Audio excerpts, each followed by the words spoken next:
Greetings, fellow humans. Bad Mark here with another transmission from Metre Keyboards, and today it's just a real quick Frankenswitch Friday switch. Today I have made what I call an Amphibian sun. Obviously, the names are just names that I throw together. I try to incorporate the names of the switches that I'm combining, but in this case, sometimes I like to mix and match housings, although top and bottoms don't necessarily always fit, especially if they come from different manufacturers. But today I stuck with the housing.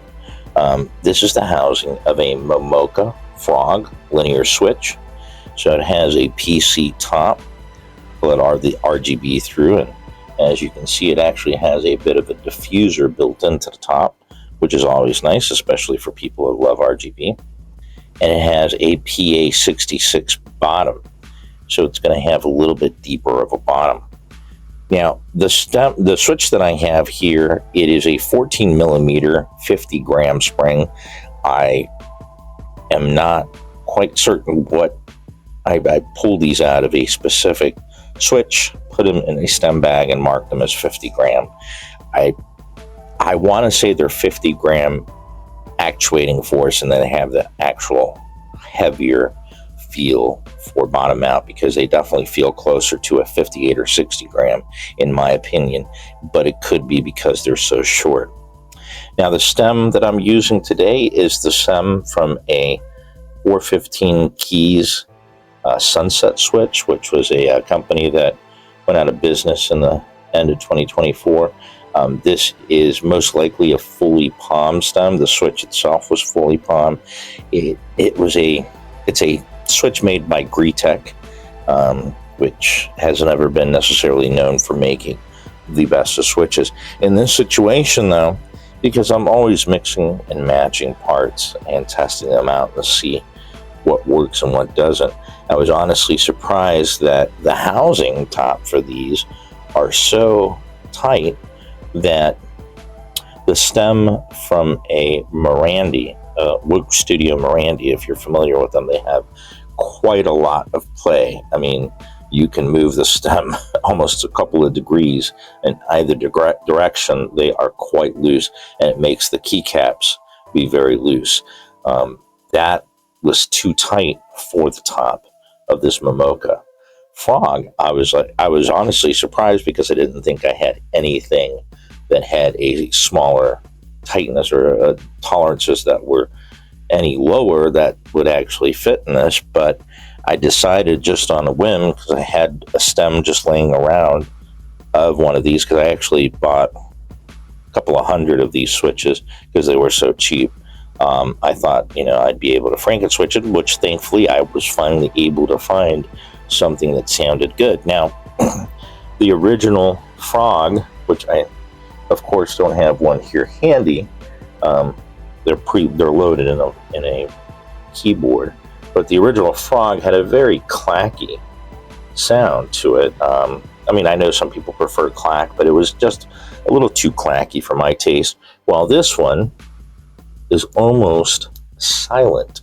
It isn't a silent switch, it's very quiet, but the sound that it gives off, especially in this tray-mounted drop Carina that I modded, that's going to be a different video, but the sound test will be in here. And put it close to my mic. There is very little of that plasticky remnants that was what the original stock Momoka Frog sounded like. That is a dust-proof stem. I'll be using them in a different Frankenswitch. It'll be coming up here soon. But because this is a frog and a sun, I call it the Amphibian sun. And I think it has a very nice deep bottom out. If you're soft typer, it's going to be almost as quiet as a fully silent switch. Though it's not silent, it is going to be very quiet. I quite like how these feel. I like the fact that they are 3-pin Momokas, and they will fit in anything from a standard Kale hot swap socket to even mil-max hot swap sockets. And with a little bit of lubrication, I did lube the back of the leaf springs as well as the spring and the railing. I put a little bit of grease on either one of the railings, but it makes for what I find to be a very decent linear switch. I probably will always prefer tactile switches, but lately I've been making some, what I would say are some interesting linear Frankenswitches. But again, I play with a lot of different parts. It's almost like my fidget spinner, my nervous energy burner, is I put switches together and see how they feel and how they sound with the different materials, the different switches, different springs, the different stems, all of the different things, even from, a four-legged top to a wing latch top. So anyway, I'm going to go ahead and leave you guys today with a sound test of this modded drop Karina. I will leave the link to all the mods that I did. This was actually, I just found it. I completely had forgotten about it, and it was sitting in the back, and I put it together. I went ahead and modded it because I knew how it was going to sound without mods, and I decided to add this Amphibian sun switch, which I think makes for a good combination. It's not the thockiest keyboard in the world, but it has a very pleasant and a soft sound that I don't think would bother anybody in an office environment. But that's just my opinion. I would love to know what you folks out there think about this Frankenswitch. Is this something that you'd like to give it a try or give it a use and see what your thoughts on it is? Would you have done something differently? Feel free to share your thoughts, your comments, even your complaints down below. I do my best to respond to them as quickly as possible.